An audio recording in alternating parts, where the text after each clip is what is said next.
Opening a bank account in France as a foreigner. You've got your visa, you've found your apartment, you're ready to start your new life in France.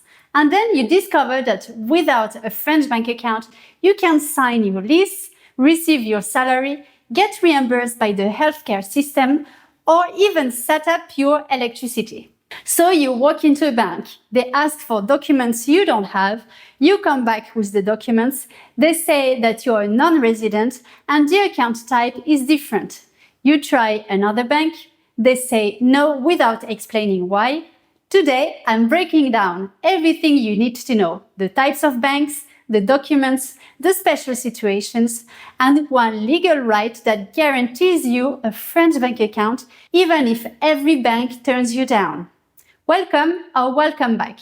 I'm Giga from Expat in France, French by birth, serial expat by choice, and global mobility professional. This is where you get the honest, practical information you need to navigate French admin and build your French life. I want to start with a story, because this problem catches people nobody expects it to. When I moved to the UK, I closed my French bank account to save on fees. This was before the era of the free online banking. Made sense at the time. Big mistake. When I came back to France, banks after bank wanted to classify me as a non-resident and charge me higher fees. After several attempts, I finally found one willing to open a standard account, on the condition I transferred my savings there.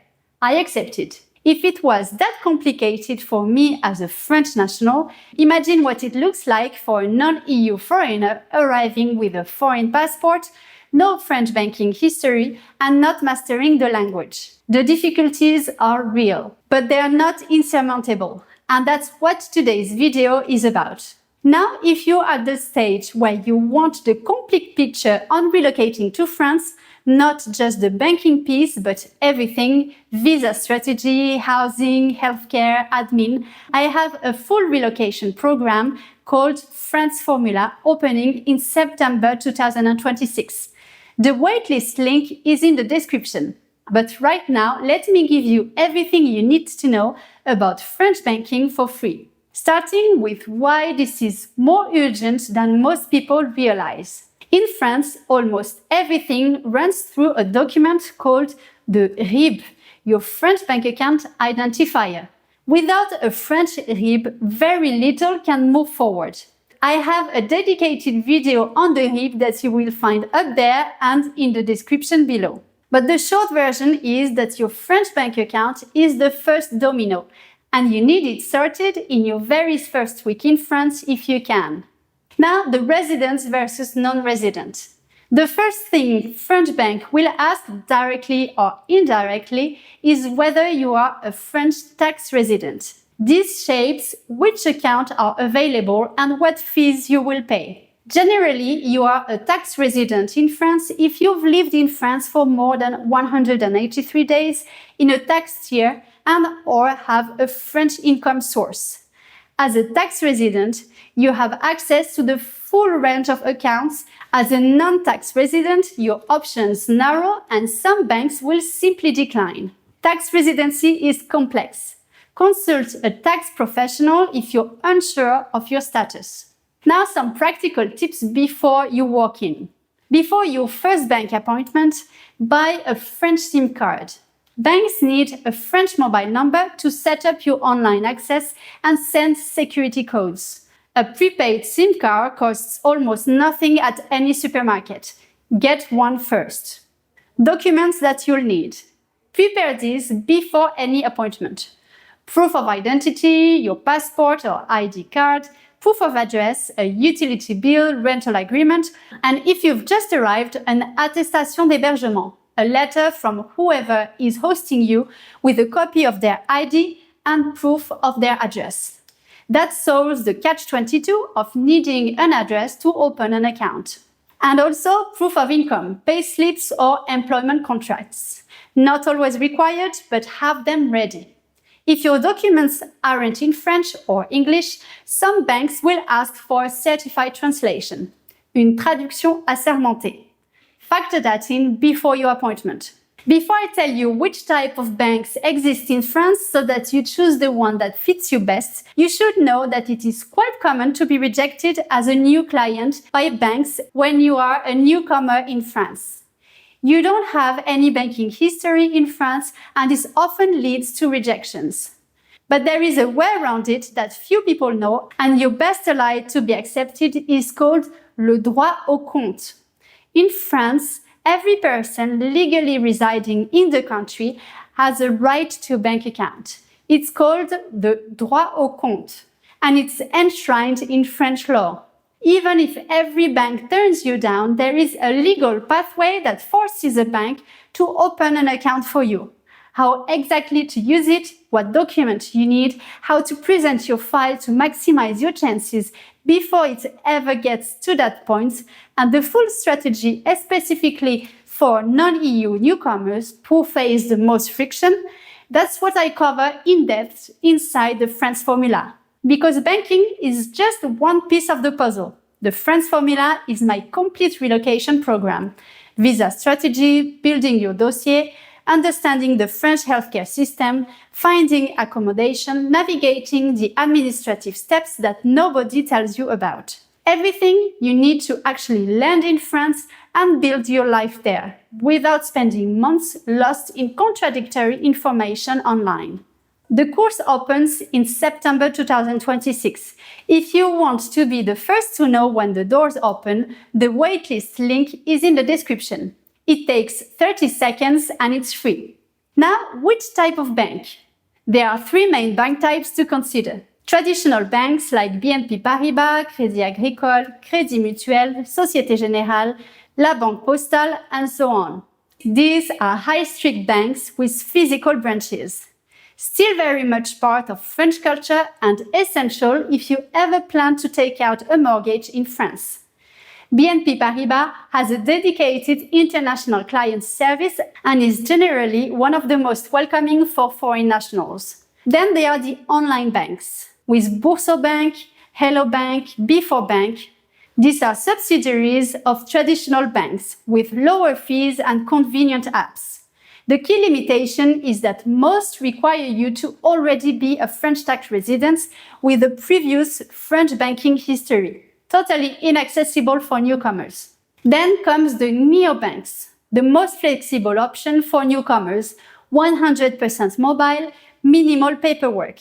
There is N26, the one that I've personally used for more than 10 years now. Great app, zero fees on the standard account.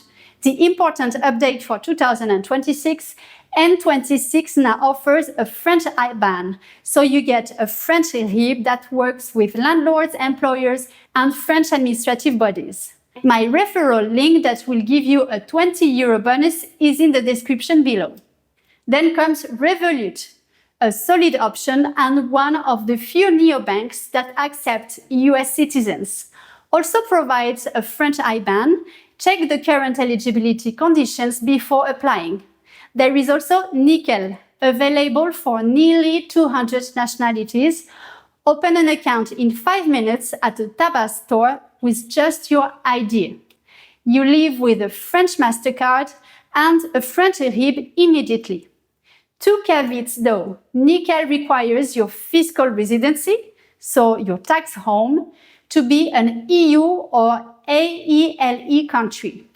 If you've just arrived from outside that zone, your tax home is still technically in your home country. So check their eligibility conditions before going in. And Nickel is a payment institution, not a bank. No overdraft, no credit. A great transitional solution, not a full-service long-term option. Now a word on Wise. You might already use Wise for travel, and I want to address it directly. Wise is excellent for what it's built for, and I'll come back to it. But as a French bank account, I don't recommend it. Wise gives you a Belgium IBAN. It starts with BE, not FR.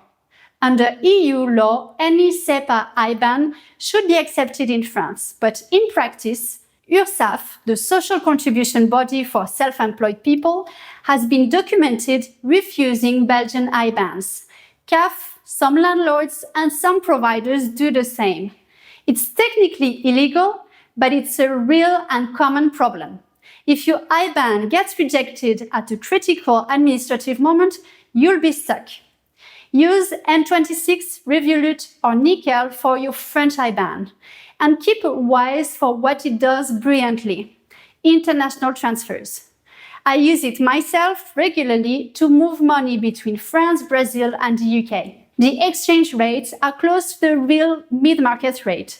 None of the hidden margins your bank quietly takes, and the fees are low and transparent. If you make international transfers even occasionally, it will save you real money. My affiliate link is in the description. It costs you nothing and gets you a free fee first transfer. Now, two nationalities that regularly face extra hurdle. First, the US citizens. Some French banks have been reluctant to take American clients due to the complexity and risks related to compliance with the FATCA. BNP Paribas, Crédit Agricole, and Revolut are generally your most accessible options. And the droit au compte that I've mentioned before applies to Americans too. Also, the Iranian citizens get it difficult due to the history of international sanctions. Some banks remain cautious. Extra documentation and patience may be needed. The droit au compte also applies for Iranian. In both cases, don't be discouraged. There is always a path. So there you have it, the French banking landscapes for expats, the documents, the special situations, and your legal safety net if everything else fails. If this video helped, give it a thumbs up and subscribe. Drop a comment below. Have you had difficult experience opening a French bank account? I'd love to hear your story. I've linked another video right here that you might like. Until then, merci et à bientôt!